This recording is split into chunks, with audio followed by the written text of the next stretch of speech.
that has not been told and taught by Muhammad sallallahu alaihi wasallam himself. یہ محمد نے ہمیں یہ طریقہ نہیں بتایا، محمد نے تو ہمیں یہ طریقہ بتایا کہ اللہ کو پکارے، وقال ربکم ادعونی استجب لکم ان الذین یستکبرون عن عبادتی سیدخلون جہنم داخرین۔ آپ کے رب نے اعلان کر دیا ہے کہ پکارنا ہے تو صرف مجھے پکارو گے، اور اگر میرے پکارنے سے آپ ڈیویٹ ہو جائیں گے تو سیدخلون جہنم داخرین، آپ ذلیل رسوا ہو کر جہنم میں پڑے رہیں گے۔ تو اللہ تعالیٰ بچائے شرک کے تو جملہ شعبوں اور شائبوں سے بچائے۔ تو اہدنا ایاک نعبد و ایاک نستعین۔ اب ہم نے اللہ تعالیٰ کی تعریف بھی کی، اللہ تعالیٰ نے جس طرح ہمیں سمجھایا اور سکھلایا، اور پھر اپنی عاجزی عبادت اور استعانت بھی اللہ کے سامنے پیش کر دی۔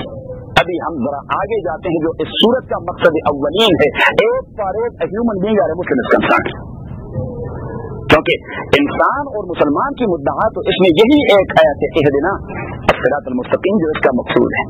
اللہ کریم نے فرمایا کہ مانگنا تو ہے مجھ سے، کس انداز سے مانگنا ہے؟ پہلے آپ نے آداب بجا لانے ہیں۔ میں نے کل آپ کو بتلا دیا تھا کہ وہاں جو مشرقی روایات ہیں، تو مشرقی روایات یا مشرقی طریقہ تعلیم یا مشرقی طریقہ درخواست میں یہ ہوتا ہے بحضور جناب والا شان کمشنر صاحب بہادر دام اقبال ہو، اور پھر نیچے لکھتے ہیں جناب عالی، اور پھر لکھتے ہیں مضمون یا سبجیکٹ درخواست بمراد عطائی گی لائسنس 12 بور بندوق، صحیح ہے، اور پھر نیچے لکھتے ہیں کہ مؤدبانہ گزارش ہے کہ بندہ پاکستان کا وفادار شہری ہے، صحیح، بندہ پاکستان یہ اپنی وفاداری پیش کر رہا ہے گورنمنٹ کو کہ بندہ پاکستان کا وفادار شہری ہے، اور بندہ کے پاس اپنے جان و مال اور عزت و آبرو کے تحفظ کے لیے کوئی اسلحہ نہیں، اس لیے استدعا کی جاتی ہے کہ بندہ کو 12 بور بندوق کا لائسنس عطا کر مشکور فرمائے، فقط زیادہ آداب مورخہ فلان فلان فضوی فلانے ولد فلانے الی آخرہ۔ اب یہ آپ دیکھیں، یہ ہے درخواست کا ایک طریقہ،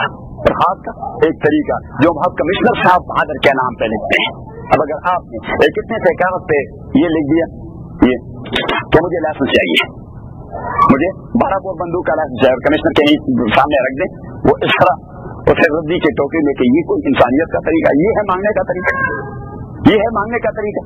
انہوں نے خود ہی بتلا دیا ہے، پروسیس آپ کو بتلا دیا ہے کہ آپ نے جانا ہوگا، اور آپ نے جو اردنویز بیٹھا رہتا ہے جیلم کی تاثیر میں، کچہریوں میں جو بیٹھا رہتا ہے، اور ان کے پاس سبز اوراق ہوتے ہیں، سبز اوراق تاثیر کے مستقل اوراق ہیں، تو سبز اوراق اور اس پر 5 روپے یا 10 روپے کا سٹیمپ بھی لگا ہوتا ہے، اور پھر اردنویز کی اپنی ایک زبان اور خط کشیدہ قسم کا خط ہوتا ہے، وہ اس انداز سے لکھ دیتا ہے، اور پھر کمشنر صاحب امضا فرما دیتے ہیں، یا ڈی سی صاحب امضا فرما دیتے ہیں، اسسٹنٹ کمشنر صاحب ایسے کیس میں بھی جیسا بھی کیس ہو۔ تو اب جب آپ کو پروسیس بتایا گیا تو اٹ مینس کہ اگر آپ اسی پروسیس کو اپنائیں گے تو آپ محروم نہیں ٹھہرائے جاؤ گے، اور اگر آپ اس پروسیس کو نہیں اپنائیں گے تو آپ محروم بنتے جاؤ گے۔ اللہ کریم نے ہمیں پروسیس بتا دیا کہ دعا کا پروسیس کیا ہونا چاہیے، تو فرمایا کہ آپ یوں کہیں کہ الحمدللہ رب العالمین الرحمن الرحیم مالک یوم الدین ایاک نعبد و ایاک، کیوں؟ اس لیے کہ اللہ کریم نہیں چاہتا کہ میرا بندہ میرے در پہ آئے اور محروم ہو کے واپس لوٹے۔ حدیث ترمذی میں آیا ہے، نبی صلی اللہ علیہ وسلم نے فرمایا ان اللہ حیی کریم یستحی من عبدہ ان یرفع یدیہ ان یردہما صفرا۔ اللہ کے نبی صلی اللہ علیہ وسلم فرماتے ہیں کہ اللہ تعالیٰ بڑے حیادار ہیں اور بڑے جینت اور سخی ہیں، یستحی من عبدہ، اسے اپنے بندے سے حیا آ جاتی ہے، اذا رفع یدیہ الیہ، کہ وہ اس کے سامنے جولی پھیلائے اور ہاتھ پھیلائے، ان یردہما صفرا، اور اللہ تعالیٰ اس جولی کو واپس خالی لوٹائے۔ اس طرح نہیں کرتا، اللہ کو اس بات سے حیا آ جاتی ہے، اگر وہ واپس لوٹا دیتا ہے تو اس کی وجہ یہ ہے کہ آپ کو کنڈیشن اور پروویژن پورا نہیں کر سکے،